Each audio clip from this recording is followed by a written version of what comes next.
नमस्कार. शंखनाद न्यूज चॅनलच्या विशेष मुलाखत या कार्यक्रमात मी सुनील कुहीकर आपलं स्वागत करतो. आजच्या या आपल्या कार्यक्रमात या ठिकाणी उपस्थित आहेत नागपूर नगरीचे प्रथम नागरिक श्रीयुत दयाशंकर तिवारीजी. दयाशंकरजी, आपलं या कार्यक्रमात खूप खूप स्वागत आहे. नमस्कार. दयाशंकर तिवारी हे नाव नागपूर शहराला अपरिचित नाही. नेतृत्व, कर्तृत्व या सगळ्या दृष्टीने अतिशय निपुण असलेलं एक नाव आणि वक्तृत्व सुद्धा. वक्तृत्वाचे अनेक पुरस्कार सरांच्या नावावर आहेत. अगदी राष्ट्रपती पुरस्कारांपर्यंतची त्याची गणना आहे.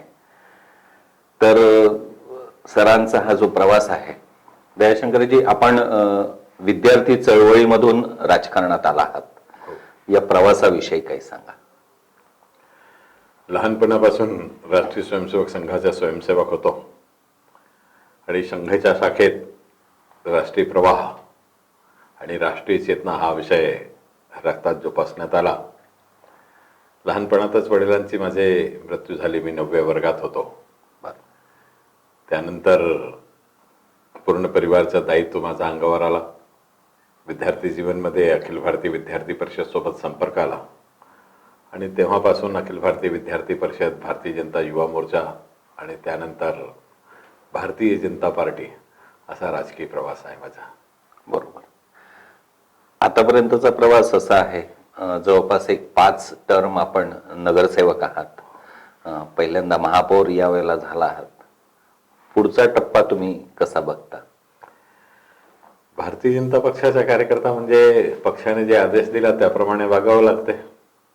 भारतीय जनता पक्षाने, माझ्या घराला कोणताही पॉलिटिकल वारसा नाही आहे. माझे वडील पॉलिटिकलमध्ये नाही, माझी आई पॉलिटिक्समध्ये नाही, माझे कोणतेही भाऊ बहीण कोणीही पॉलिटिक्समध्ये नाही. तरीसुद्धा भारतीय जनता पक्षाने लागोपाठ पाच वेळा मला संधी दिली.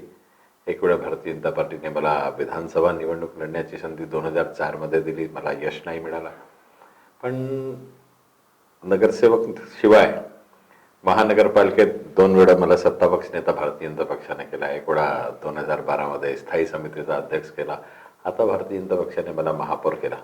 पक्ष जो आदेश देईल त्या दिशेने चालण्याचा माझा मानस आहे आणि पक्षाचा सिपाही म्हणून जो पक्ष आदेश देईल त्याचं पालन करेल.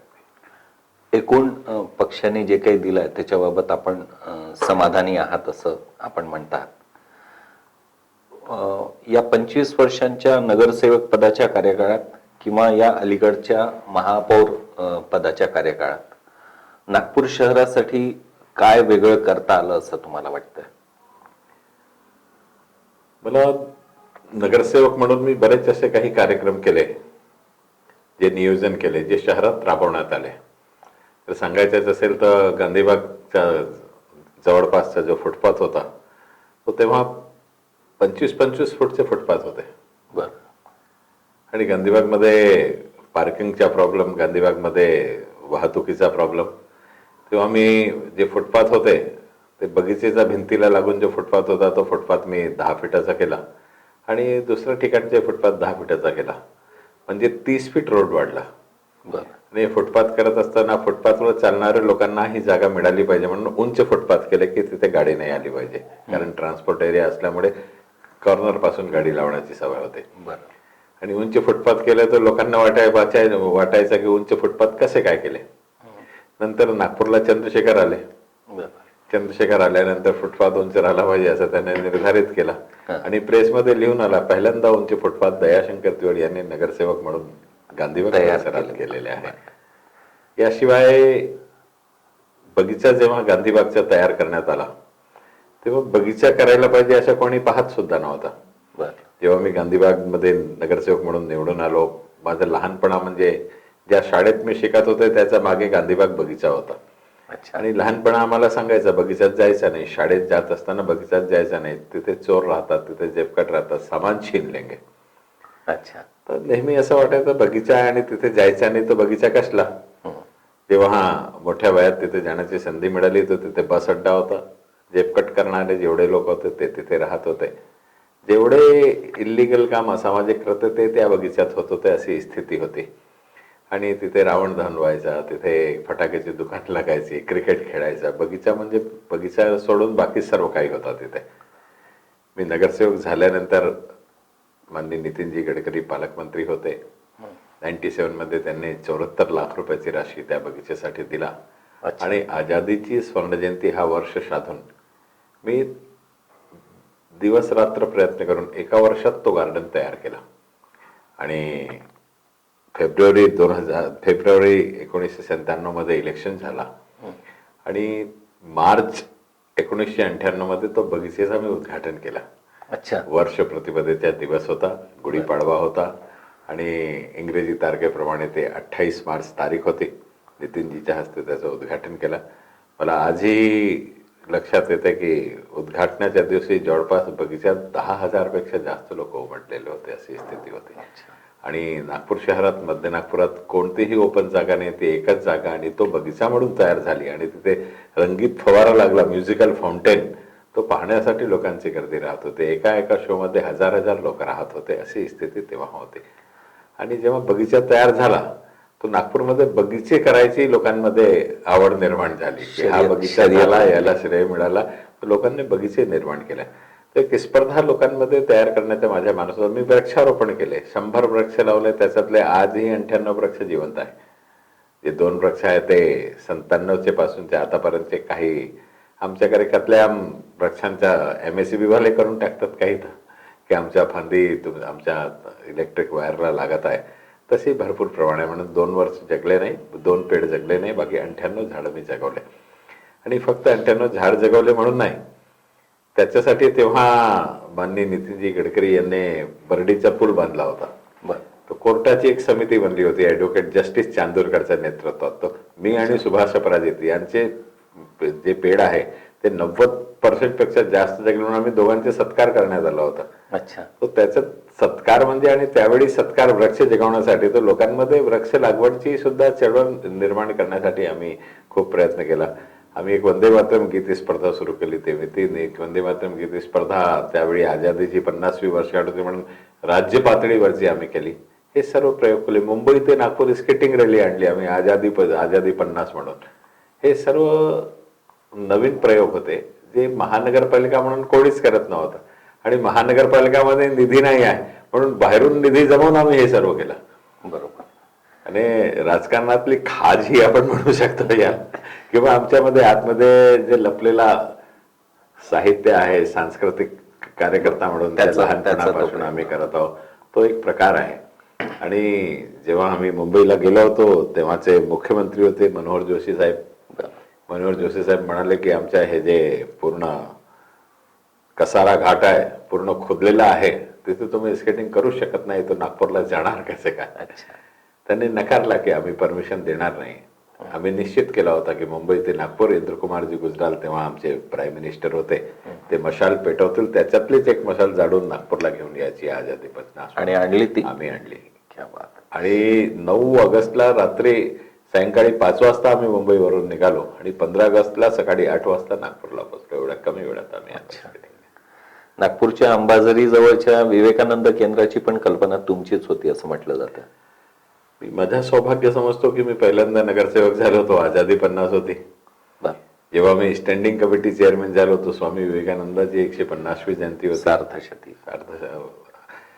त्या वर्षात मी संकल्प केला की महानगरपालिकेच्या माध्यमातून स्वामीचे काय स्मारक बांधण्यात यावा. मी 2007ला एक संकल्पना केली होती की सेंट्रल एव्हेन्यू रोडवर स्वामीजीचा पुतळा असायला पाहिजे. पण जेव्हा मी चेअरमॅन झालो तर मला वाटलं की एक मोठा स्मारक व्हावा. तो स्मारक अंबाझरी उद्यानजवळ, अंबाझरीचा जे ओव्हरफ्लो पॉइंट आहे तिथे आम्ही केला.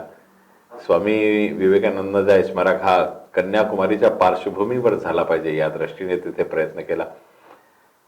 कन्याकुमारीला लोक सूर्योदय पाहण्यासाठी जातात, इथे सूर्यास्त पाहण्यासाठी लोक आले पाहिजे या दृष्टीने त्या स्मारकाची आम्ही तयारी केली. आणि तो स्मारक नागपूर शहरासाठी नागपूरची ओळख म्हणून अंबाझरीचं स्मारक ठरेल अशी संकल्पना आम्ही तेव्हा केली होती. आणि आता जेव्हा बघतो की नागपूर शहरात येणारा कोणताही माणूस आहे तो तिथे जाऊन दर्शन घेऊनच घेतो. तुम्हाला आपल्याला जर सांगायचं असेल तर मी महापौर म्हणून यावर्षी पर्यावरण पूरक विसर्जनची व्यवस्था केली. नैसर्गिक तलावामध्ये एकही मूर्तीच्या विसर्जन राहणार नाही. बर आणि गणेश विसर्जनच्या शेवटच्या दिवशी मी ती व्यवस्था पाहायला अंबाझरीला गेलो. बर माझे मित्र होते गिरधारी मंत्री सोबत. मी सांगितलं चला सूर्योदय आपण सूर्यास्त होत आहे, आपण सूर्यास्ताचा आनंद घेऊ. आम्ही पाहायला गेलो तिथे सूर्यास्ताचा आनंद घ्यायला. एक मुस्लिम परिवार तिथे पूर्ण परिवार सोबत 8-10 लोक जात होता. तो माझ्याकडे आला. तो बोहरा परिवार होता. मला सांगितलं आपण दयाशंकर तिवारी. म्हटलं हो मी दयाशंकर. आपण महापौर. म्हटलं हो महापौर. एक ही स्मारक क्यों बनाया ऐसा?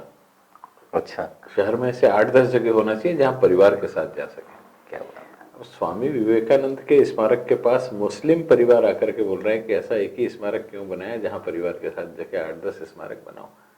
यापेक्षा जास्त आपल्या कामाला लोक या दृष्टीने पाहत आहे, याचा जे आनंद होतो त्याची कल्पना आपण करू शकत नाही. आणि जेव्हा ओव्हरफ्लो होतो आणि पाऊस निघते तिथनं, आणि पाणी जेव्हा ओव्हरफ्लो म्हणून तिथनं वाहते, त्यावेळच्या दृश्य, लाइटिंगच्या दृश्य रात्रीचा आणि दिवसात स्वामीजीची प्रतिमाचे दर्शन तिथे होणं हे खूपच वेगळा दृश्य असतो. वेगळा आनंद वेगळा आनंद असतो. आणि लोकांची गर्दी म्हणजे 2-2, 3-3 हजार लोक तिथे उभे राहून त्याचा आनंद घेतात. हे सर्व पोलीस लावावे लागते.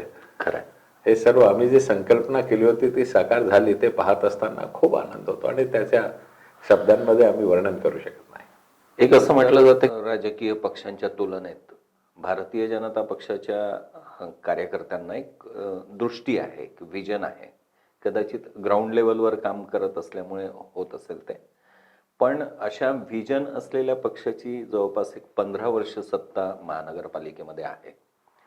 तरीही या शहरामध्ये सांगता येतील अशी कामं, आता तुम्ही जशी सांगितली तशी ते काही अपवाद आहेत असं समजा, असं महानगरपालिकेने केलं असं सांगण्यासारखी कोणती कामं आहेत? जवळपास 70 उद्यान नागपूर शहरात महानगरपालिकेने केले. जवळपास 70 उद्यान महानगरपालिकेने केले. महानगरपालिकेने सांस्कृतिक क्षेत्रात सुरेश भट सभागृह बांधला. तर सुरेश भट सभागृहासारखा सभागृह मुंबई सारखा शहरामध्ये सुद्धा नाही आहे. एवढंच नाही, नागपूर शहरात सिमेंट रोडची सुरुवात नागपूर महानगरपालिकेच्या माध्यमातून झाली. नागपूर महानगरपालिकेने स्वनिधीतनं 100 कोटीचे सिमेंट रोड बांधण्याच्या प्रकाराला सुरुवात केला. नंतर राज्यामध्ये शासन आले तर महानगरपालिकेच्या शेअर घेऊन आम्ही जवळपास 600 कोटीचे सिमेंट रोड नागपूर शहरात बांधले. आणि फक्त सिमेंट रोड बांधले एवढंच नाही आहे, सिमेंट रोड शिवाय सोबतचे फुटपाथ बांधले. पूर्ण शहरात लाईट चेंज केली. सोडियम वेपर लाईट होतं ते बंद करून आम्ही LED लाईट लावला. त्याच्यातनं महानगरपालिकेचा ऊर्जेची बचत झाली. ऊर्जेची बचत म्हणजे कार्बन रेटिंग वाचली. 1 युनिट वीज तयार करायला जे कोळसा लागते त्याच्यातनं उत्सर्जन होणारा जो कार्बन असतो त्याची सुद्धा आम्ही वीज बचत करून त्याची सुद्धा बचत आम्ही केली. याशिवाय नागपूर महानगरपालिकेच्या माध्यमातून आम्ही स्वास्थ्य सुविधा भरपूर प्रमाणात उपलब्ध करून दिली. आता करोनाची वेळ आली. नागपूर शहरात 7,500 पेशंट एक दिवस निघत होते. महानगरपालिकेने स्वतःच्या यंत्रणेच्या माध्यमातून जवळपास 650च्या जवळपासची बेडची व्यवस्था महानगरपालिकेने स्वतःच्या यंत्रणेची केली, जेव्हा की महानगरपालिकेचं काम प्राथमिक चिकित्सा आहे.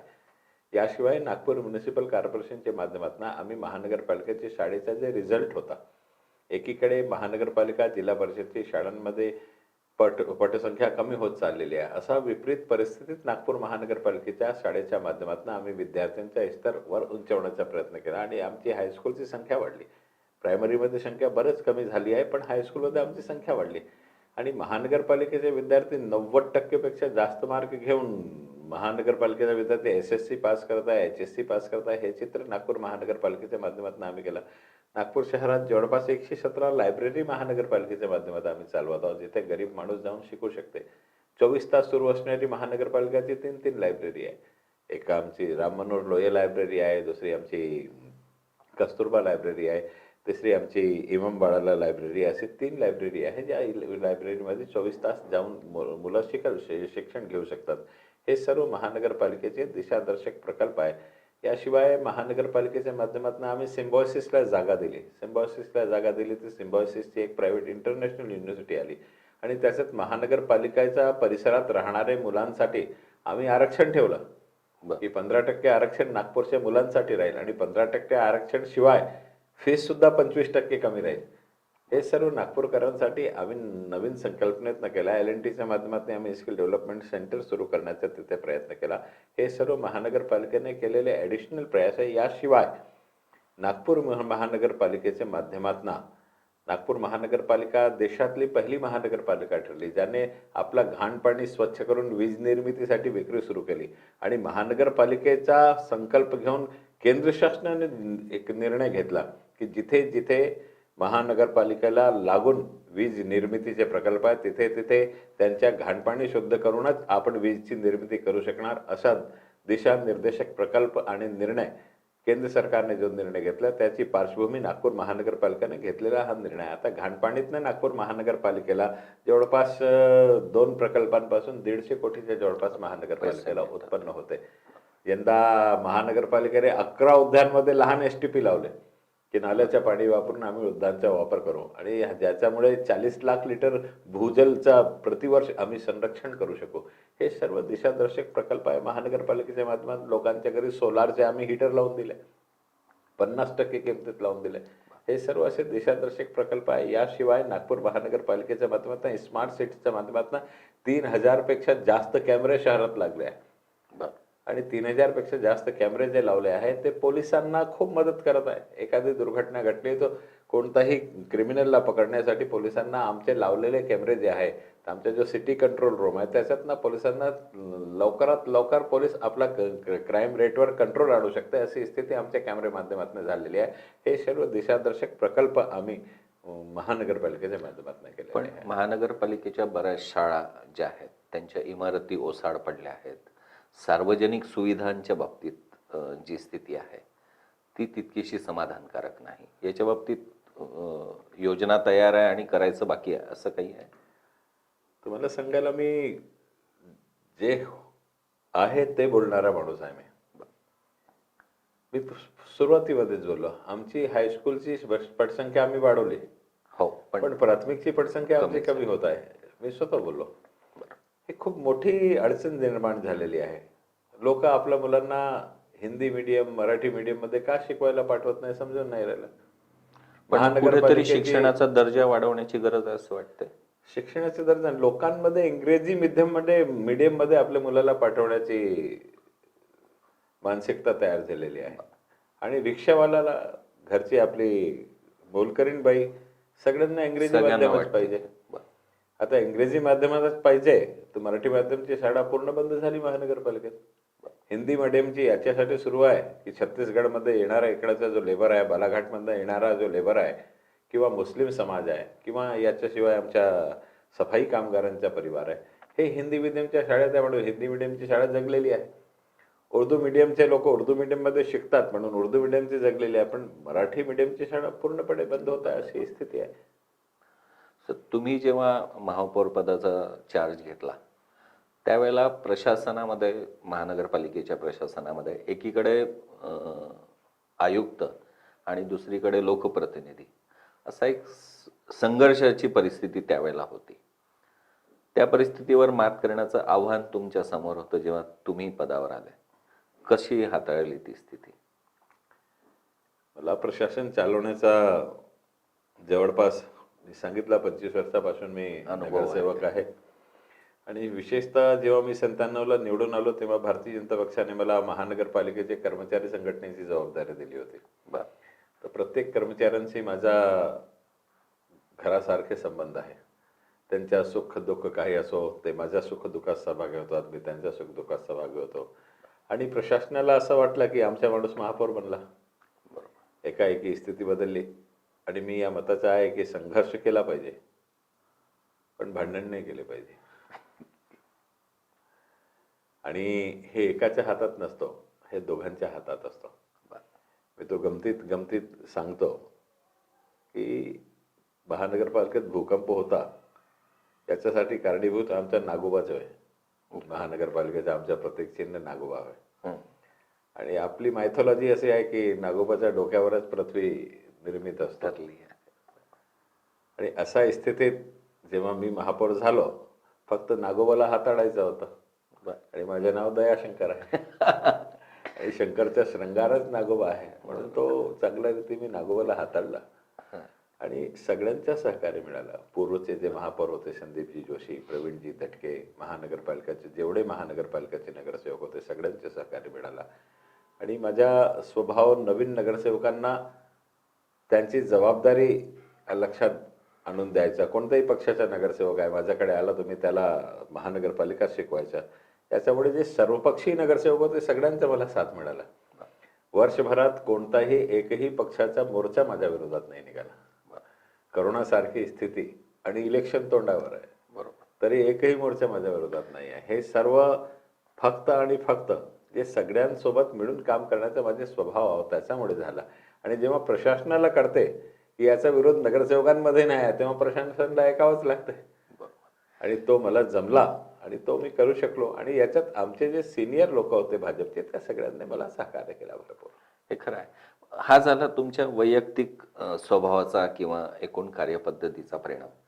पण एकूणच जवळपास महाराष्ट्रात म्हणा किंवा देशभरात म्हणा, प्रशासन आणि लोकप्रतिनिधी यांच्यातला जो संघर्ष आहे तो सतत चालत आलेला आहे. तर याच्यावर कुठेतरी उपाय असू शकतो. मी जर्नलिझम केलं आहे. बरं. आणि जर्नलिझम करत असताना बोकरे सरांनी मला मॅनेजमेंट शिकवला. बरं. आणि त्याला मी ब्रीद वाक्य म्हणूनच वापरतो. ते शिकवताना त्यांनी फारच सुरेख उदाहरण दिला की मॅनेजमेंटचा सगळ्यात चांगला उदाहरण कोणता असेल तर तो आहे पाणी. बरं. आणि पाणी म्हणजे पाणीला केमिकल इक्वेशन आहे H2O. H2O म्हणजे काय? हायड्रोजन आणि ऑक्सिजन हा दोघांना मिळून पाणी तयार होतो. आणि दोन्ही मिश्रित असताना हायड्रोजन हे स्वतः जळणारी गॅस आहे, ऑक्सिजन हे आगीला मदत करणारी गॅस आहे. जेव्हा दोन्ही जळणारी गॅस प्रॉपर प्रपोर्शन मध्ये एकत्र आली तो आग विझवणारा पाणी तयार होतो. एवढंच मॅनेजमेंट आहे, बाकी काही नाही. अंगार दोनों तरफ लगी हुई है, लेकिन उस अंगार को मैनेज करो, यही सूत्र है. तोच उपाय. और बोकरे सर श्रीकांत जिचकरचे गुरु होते, त्यांचा सूत्र मी अंगीकृत केला. आणि तो जो सूत्र अंगीकृत केला त्याच्यामुळे इथे आग दिसत नाही, पाणीच पाणी दिसत आहे. राजकारणातला हा तुमचा जो प्रवास आहे याच्यात तुमचे आदर्श कोण राहिले? राजकारणात माझे आदर्श अटल बिहारी वाजपेयी, कारण मी एक वक्ता होतो. एक वक्ता म्हणून अटलजी माझे आदर्श. आपण होते. कविता पण करता? कविता मी तेवढी करत नाही, पण भाषण मी खूप भरपूर करतो. भाषण त्याच्यासाठी तर तुमची ख्याती पण आहे. करतो. कविता करतो, पण मोठी कविता मी कधी नाही केली. ते 4 लाईना वगैरे या प्रकारची कविता मी करतो. एखाद दुसरी ऐकायला आवडेल. माझ्या आयुष्यातली पहिली कविता मी 11व्या वर्गात असताना मी केली आहे. आणि ती कविता ही मूलतः त्यावेळची खूप मोठ्या प्रमाणात दहेज प्रथा होती त्याच्यावर अवलंबून केलेली होती. आणि विद्यार्थी असल्यामुळे विद्यार्थीला सेंटरमध्ये घेऊनच ती कविता तयार करण्यात आली आहे. विद्यालय में विद्यार्थी से शिक्षक ने पूछा कि बेटे डियर को हिंदी में क्या कहते हैं.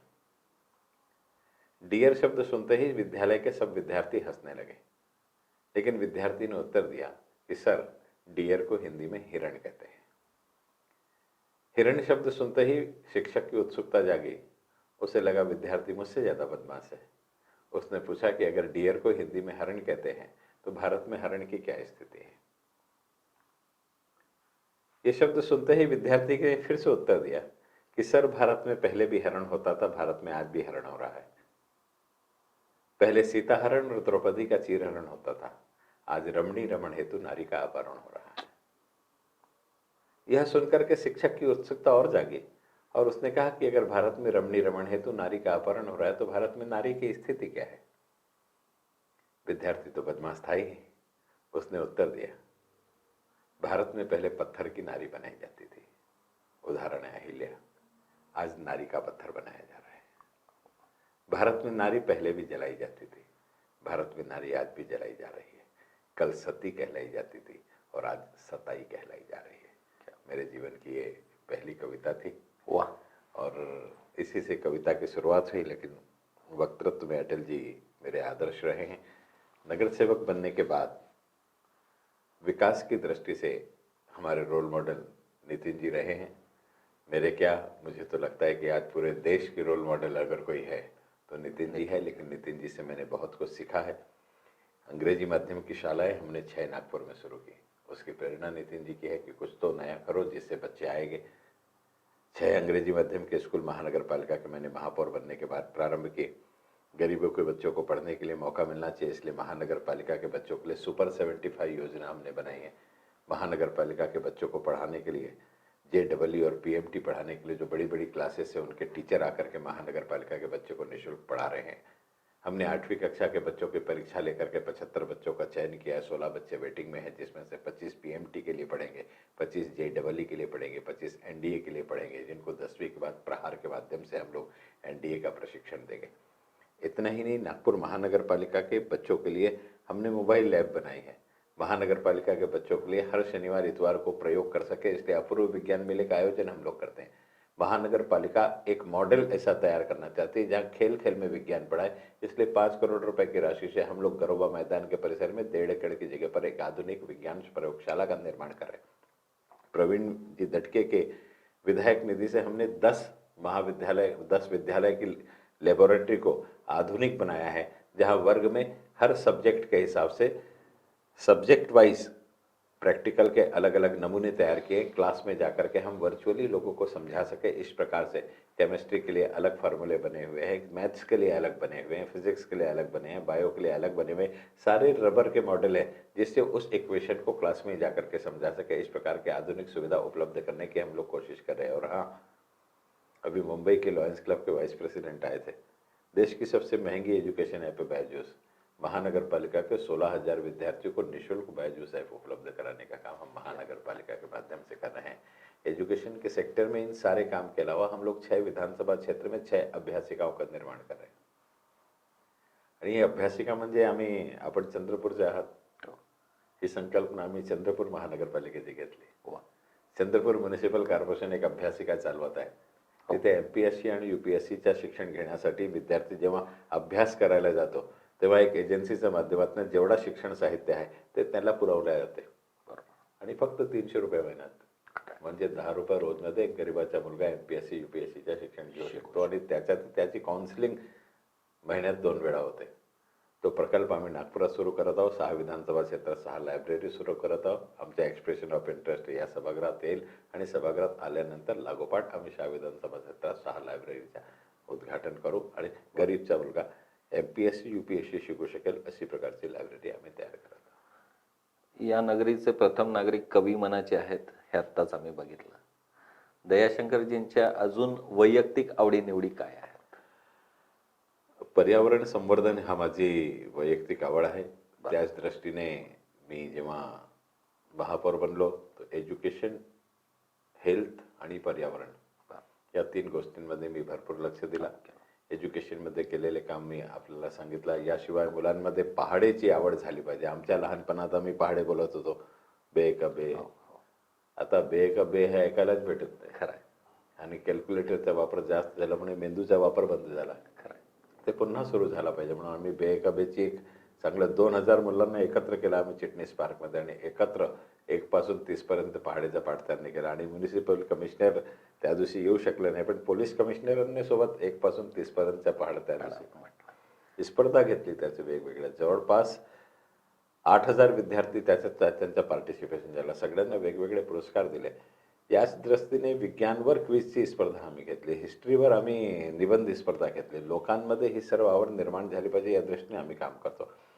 मूलतः संघाचा स्वयंसेवक म्हणून राष्ट्रीय विचारधारेने मी पूर्णतः आपलावत आहे, म्हणून यावर्षी आझादीची 75वी वर्षगाठ समजून एक वंदे मातरम गार्डन आम्ही करत आहोत। आम्ही संकल्पना आहे त्याची? संकल्पना अशी आहे की संपूर्ण देशात ज्या माणसाला सेनेचा पदक भेटते, ज्या दिवशी पदक भेटल्या त्या दिवशी टीव्हीवर फोटो येते, अखबारमध्ये त्याचा फोटो होतो, त्यानंतर त्या माणसाला लोक विसरून जातात। आम्ही यंदा वंदे मातरम गार्डनमध्ये जे परमवीर चक्र विजेता आहेत त्यांच्या स्मृतीस तो उद्यान करत आहोत। 21 परमवीर चक्र विजेता आहेत, 21 लोकांचे तिथे म्युरल राहणार आहे। फक्त म्युरल नाही राहणार, म्युरलच्या मागच्या पार्श्वभूमीवर सेरेमिकचे आम्ही लँडस्केप तयार करणार आहोत, ज्याच्यामुळे कोणत्या रणभूमीमध्ये त्या माणसाने आपला बलिदान दिला किंवा आपल्या रणकौशलमध्ये दुश्मनला पराजित करून जगून राहिलेला आहे हे चित्र तिथे दिसलं पाहिजे अशा प्रकारचं चित्र आम्ही उभारत होतो। ते चांगला लँडस्केप राहणार आहे, याशिवाय त्याची जीवनी राहणार आहे। वर्तमान पिढीला हे 21 परमवीर चक्र विजेत्यांची जीवनी दाखवणार आहोत आणि कोणत्या वयात त्याने आपली शहादत या देशासाठी दिली. त्याची माहिती असेल. मी म्हणत असताना नेहमी म्हणतो की भारत माता की रक्षा के लिए जिसने अपने रक्त से भारत माता का रक्ताभिषेक करके हमें रात के समय चैन की नींद सोने का समय दिया, उसे याद रखने के लिए इस बगीचे का हम निर्माण करें. तिथे प्रत्येक तासांमध्ये 4 परमवीर चक्रांचे जीवनीचा ऑडिओ क्लिपिंग वाजेल. प्रत्येक तासांमध्ये 4 म्हणजे दिवसभरात 20च्या नाव येईल अशी संकल्पना केली आहे. याशिवाय तिथे नागपूर जिल्हा आणि नागपूर शहरात देशाची स्वतंत्रतेसाठी ज्या लोकांनी आपलं बलिदान दिला असे जवळपास 120चे जवळपास नाव आहे. त्यांच्यासाठी आम्ही एक विशेष दालन तिथे तयार केलेलं आहे. तिथे एम्फी थिएटर करत आहे. त्याच्या भिंतीवर ह्या सगळ्यांच्या पार्श्ववर नाव राहील आणि जे कोणतेही कार्यक्रम 250च्या कॅपॅसिटीच्या एम्फी थिएटरमध्ये होईल ते सर्व त्यांच्या साक्षीमध्ये होईल. याशिवाय आझाद हिंद सेना म्हणून देशाच्या स्वतंत्रतेसाठी झाले, त्याशिवाय हिंदुस्थानी लाल सेना सुद्धा झाली होती ज्याचा जन्म नागपुरात झाला होता. ते हिंदुस्थानी लाल सेनाची जाणकारी सुद्धा तिथे उपलब्ध झाली पाहिजे, ही सुद्धा व्यवस्था आम्ही तिथे करत आहोत. याशिवाय तिथे एक टँक राहणार आहे, तिथे एक एअरक्राफ्ट मिग्जा राहणार आहे, तिथे एक हेविझर तोफ राहणार आहे. हे सर्व याच्यासाठी करतो की वर्तमान पिढी जेव्हा हे सर्व बघेल तो सेनेमध्ये काहीतरी प्रमाणात नागपूरकरांची भरती झाली पाहिजे या दृष्टीने सुद्धा आम्ही प्रयत्न करत आहोत. आणि याचा मेंटेनन्स सुद्धा एक्स सर्व्हिसमॅनच्या ऑर्गनायझेशनने करायला पाहिजे. आणि सेनेच्या दृष्टीने तिथे आम्ही एक बांबूचा ब्रिज करत आहोत. याशिवाय ॲडव्हेंचर स्पोर्ट्स करत आहोत. याशिवाय सिनियर सिटीजनचा वेगळा दालन आहे जे सामान्य गार्डनमध्ये असतो ते सर्व असून सुद्धा त्याशिवाय ही सर्व विशेष व्यवस्था सेनासाठी आम्ही उपलब्ध करत आहोत. फक्त हेच नाही, रक्ता संघाचे स्वयंसेवक म्हणून देशभक्ती आहे म्हणून आम्ही 75 हॉस्पिटल करत आहोत. ते हॉस्पिटलचे नाव सुद्धा वंदे मातरम क्लिनिक दिलं आहे आम्ही. आणि वंदे मातरम क्लिनिक म्हणजे करोनाच्या वेळी असं लक्षात आला की लोकांपर्यंत पोहोचण्यासाठी जेवढी मेडिकल सुविधा प्रत्येक क्षेत्रात असायला पाहिजे तेवढी नव्हती. महानगरपालिकेचे तेवढे दवाखाने नव्हते म्हणून 75 नवीन दवाखाने आझादी 75 म्हणून करायचे ठरवले. त्याचं नाव वंदे मातरम ठेवला. आणि फक्त वंदे मातरम नाव नाही ठेवला, प्रत्येक हॉस्पिटल एक असा माणसाला डेडिकेट राहील ज्या माणसाला सेनाचा पदक भेटलेला आहे. त्याला महावीर चक्र असू शकतो, कीर्तीचक्र असू शकतो, वीरचक्र असू शकतो. प्रत्येक हॉस्पिटलला त्या माणसाचे एक हॉस्पिटलला एक चक्र विजेताची फोटो राहील, त्याची जीवनी राहील आणि खालती मोठ्या ठळक लाईनींमध्ये पंचलाईन राहील, या देशासाठी मी आपलं सर्वस्व दिला. आपण केव्हापासून सुरू करणार? म्हणजे त्या माणसाचा जीवनचरित्र, ज्याने या देशासाठी आपला जीव दिला, बलिदान दिला, आपला रक्ताचा अभिषेक या भारत मातेसाठी केला, त्याचं नाव जगला पाहिजे, नवीन पिढीला माहीत असायला पाहिजे आणि सेनेमध्ये जाण्याची प्रेरणा मिळाली पाहिजे. म्हणून प्रत्येक दवाखान्यामध्ये 75 या वीर सैनिकांचे चरित्र आम्ही लोकांपर्यंत पोहोचवणार आहोत. त्याचं डिझाईनही बरंच सुंदर आम्ही केलेलं आहे. जे बिल्डिंग महानगरपालिकेचे राहणार आहे, बीजेचा बिल महानगरपालिका देणार आहे, पिण्याच्या पाण्याची व्यवस्था महानगरपालिका करणार आहे, साफसफाईची व्यवस्था महानगरपालिका करणार आहे. पण याचं संचालन लोकल NGO करणार आहे आणि तो लोकल NGO तिथे डॉक्टर पुरवणार आहे, लोकल NGO तिथे औषधी देणार आहे, लोकल NGO तिथे पॅरामेडिकल स्टाफ पुरवणार आहे आणि फक्त 10 रुपयात 3 दिवसाचं औषध तिथे मिळेल अशी प्रकारची व्यवस्था आम्ही करत आहोत. आम्ही भीवशनखोरीमध्ये आणि पांढरापोळीमध्ये धन्वंतरी जयंतीला धनतेरसच्या दिवशी दिवाळीच्या 2 दिवस अगोदर आम्ही 2 क्लिनिक सुरू केले आहे. 26 जानेवारीला 25 सुरू करत आहोत. मार्चपर्यंत आमचे 50 होईल आणि पुढच्या म्हणजे आझादी 75 जेव्हा पूर्ण होईल तेव्हा आमचे 75 ते 75 क्लिनिक नागपूर शहरात कायम राहील अशी आमची संकल्पना केलेली आहे. दयाशंकरजी, आपण आतापर्यंत केलेल्या कामाची एक खूप मोठी यादी वाचून दाखवली किंवा सांगितली. असा एखादा ड्रीम प्रोजेक्ट आहे जो ठरवला होता पण करायचा राहून गेला आहे? एज्युकेशनच्या सेक्टरमध्ये काम करायची माझी खूप इच्छा आहे. जशी शहा इंग्रजी माध्यमची शाळा आम्ही सुरू केली, माझ्या डोक्यात असा होता की नागपूर शहराची जेवढी महानगरपालिकेची शाळा आहे सगळ्यांचा उत्थान झाला पाहिजे. सर्व इंग्रजी माध्यमची झाली पाहिजे आवश्यक नाही. सोमलवार शाळा चांगली मराठीची शाळा चालवत आहे, आदर्श विद्यामध्ये चांगली हिंदीची शाळा चालवत आहे. तर हिंदी आणि मराठीची जी चांगली शाळा चालवणारी जी संस्था आहे यांच्यासोबत मिळून हिंदी, मराठी आणि उर्दूची शाळाचं उत्थान करायचं हे एक प्रकल्प डोक्यात होता आणि लोकल ऑर्गनायझेशनला सोबत घेऊन काम करायची इच्छा होती. हे शहा इंग्रजी माध्यमची शाळा आणि मुंबईची एक NGO आहे आकांक्षा, त्याच्यासोबत आम्ही करत आहोत. जी शाळा मुंबई, पुणे आणि पिंपरी चिंचवडमध्ये 21 शाळा चालवत आहे त्यांना शहा शाळा आम्ही नागपूरची दिली आहे. पण नागपूरचे जे NGOs आहे, नागपूरची जे ऑर्गनायझेशन यांच्यासोबत मिळून भारतीय विद्या भवन सारखी शाळा आहे, मॉडेल स्कूल सारखी शाळा, या सगळ्यांच्या सहकार्याने नागपूरची महानगरपालिकेची शाळाचं उत्थान करण्याचा आमच्या त्यात विषय होता. कारण आपल्याला सांगायला चांगला वाटतं की महानगरपालिकेची आमची 2 मुलगी, एकचे नाव स्वाती होता, एकचा काजल. भारत सरकारने एक प्रकल्प केला की लहान मुलं सॅटेलाइट बनवून अंतरिक्षमध्ये पाठवतील. तर महानगरपालिकेची 2 मुलींची त्याच्यात निवड झाली. आणि अंतरिक्षमध्ये महानगरपालिकेचं नाव पोहोचवण्यात महानगरपालिकेचं नाव या 2 मुलींना पोहोचवलं. हे आमचे जे शनिवार आणि रविवार आम्ही विज्ञान शिकवतो अपूर्व विज्ञान मेळ्यासाठी, त्याच्यातले तयार झाला नाही हे मुलगी आहे. त्याच्यात नागपूर महानगरपालिकेच्या CBSEची शाळेची मुलगी नव्हती, महानगरपालिकेच्या शाळेची. महानगरपालिका. आणि त्या मुलींनी ते कौतुक दाखवलं म्हणून त्या शाळेला नवीन बिल्डिंग बांधण्यासाठी मी 50 लाख रुपयाची निधी दिली की तुम्ही आमच्या नाव वरती केला, तुमची शाळा चांगली आम्ही करणार. हे सर्व करत असताना माझी खूप इच्छा होती की प्रत्येक शाळाचा स्तर उंचावला गेला पाहिजे. पण 4.5 महिने करोना, 1.5 महिना आचारसंहिता, बराच वेळ 7 महिने याच्यातच गेले आणि काही सुरुवात झालेली आहे. मी महापौर नाही राहिलो तरी येणाऱ्या वर्षी 20-25 शाळा चांगली संस्था चालवत आहे अशी महानगरपालिका दिसेल. पण जर पूर्ण शाळा झाली असती तर मी काहीतरी केलं असं मला समाधान वाटलं. जसा विवेकानंदांबद्दल मी बोललो की तिथे जाऊन मला वाटतं की मी काहीतरी केलेलं आहे, या शाळा झाल्या पाहिजे, हे शाळा झाला पाहिजे अशी माझी इच्छा आहे. कारण माणसाच्या जीवनात सगळ्यात मोठं काम आहे ज्यांना शिक्षण भेटत नाही त्यांना शिक्षित करणं आणि त्यांना चांगला शिक्षण देणं. मी ज्या वार्डाचा नगरसेवक आहे त्या वार्डात पन्नालाल देवळे या नावाची एक शाळा आहे. महानगरपालिकेची पहिली ISO शाळा होती ती. त्याला ISO सर्टिफिकेट मिळाला. इथपर्यंत मी त्या शाळेला पोहोचवण्याचा प्रयत्न केला. महानगरपालिकेची आमची संजय नगरची शाळा आहे. आमचा एक विद्यार्थी कोणतीही ट्युशन न घेता 97.6% घेऊन 10वी पास झाला.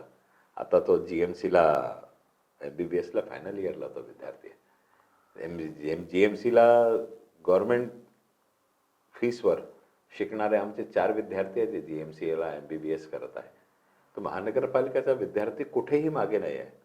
त्याला शिक्षणाची चांगली संधी उपलब्ध करून देण्याची आवश्यकता आहे. तोच करण्याचा भारतीय जनता पक्षाच्या कार्यकाळात आम्ही प्रयत्न केला आणि बरेच प्रमाणात आम्हाला यश मिळालं. अनेक CA, अनेक डॉक्टर, अनेक इंजिनियर नागपूर महानगरपालिकेच्या शाळेतून शिकलेले विद्यार्थी होते. महापौरजी, इतका सगळा चांगला इतिहास आहे, इतकं सगळं चांगलं वातावरण आहे, अशा स्थितीमध्ये काही गोष्टी गालबोट लावणाऱ्या घडून गेल्या मागच्या काळामध्ये. स्टेशनरी सारखा घोटाळा उघडकीस आला, काय सांगाल? ऍक्च्युअल खरं सांगायचं तो स्टेशनरी कोण खरीदते? प्रशासन खरेदी करते. कोणासाठी करते? प्रशासनासाठी करते. नगरसेवकाच्या स्टेशनरीशी काय घेणं देणं? मुळात तो प्रशासनाने केलेलीच गडबड आहे. फक्त एक लेटर पॅड नगरसेवकाला स्टेशनरी म्हणून भेटते. बरं, तेही नियम आहे महानगरपालिका छापून देते म्हणून. नाही तर स्वतः छापून घेतलं असतं नगरसेवकांनी आपलं लेटर पॅड. एवढे काही कामं स्वतः करतात, एक लेटर पॅड छापून घेतलं असतं. स्टेशनरीची पूर्ण खरेदी प्रशासन स्वतःसाठी करते. म्हणून हा पूर्ण घोड जो आहे तो प्रशासनाचा घोड आहे. याची निश्चिती सुद्धा झाली पाहिजे म्हणून आम्ही महानगरपालिकेच्या माध्यमातून 5 लोकांची एक समिती नियुक्त केलेली आहे.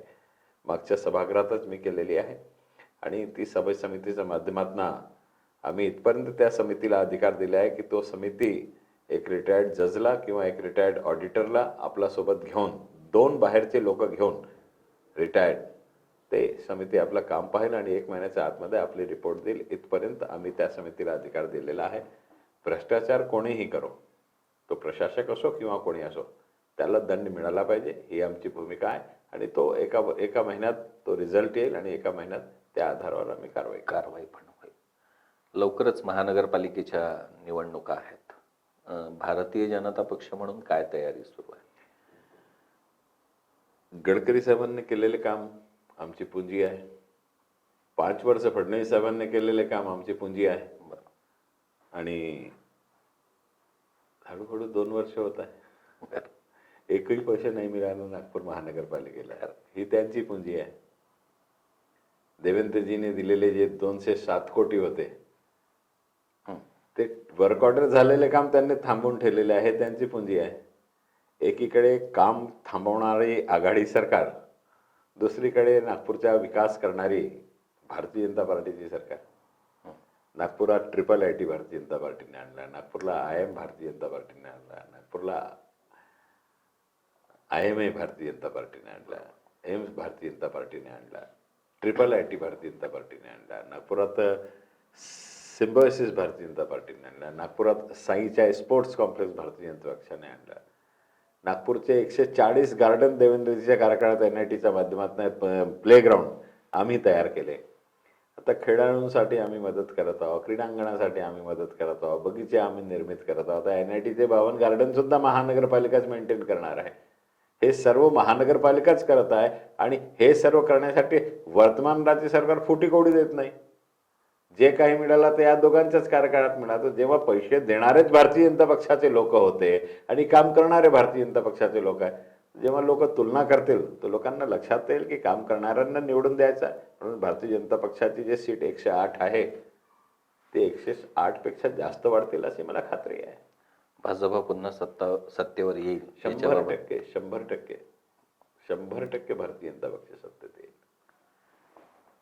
दयाशंकरजी तिवारी यांच्यासोबतची ही चर्चा खरं म्हणजे ओघवती वाणी आणि अमोघ वक्तृत्व या जोरावर ही चर्चा अजूनही सुरू राहावी असं वाटणं स्वाभाविक आहे.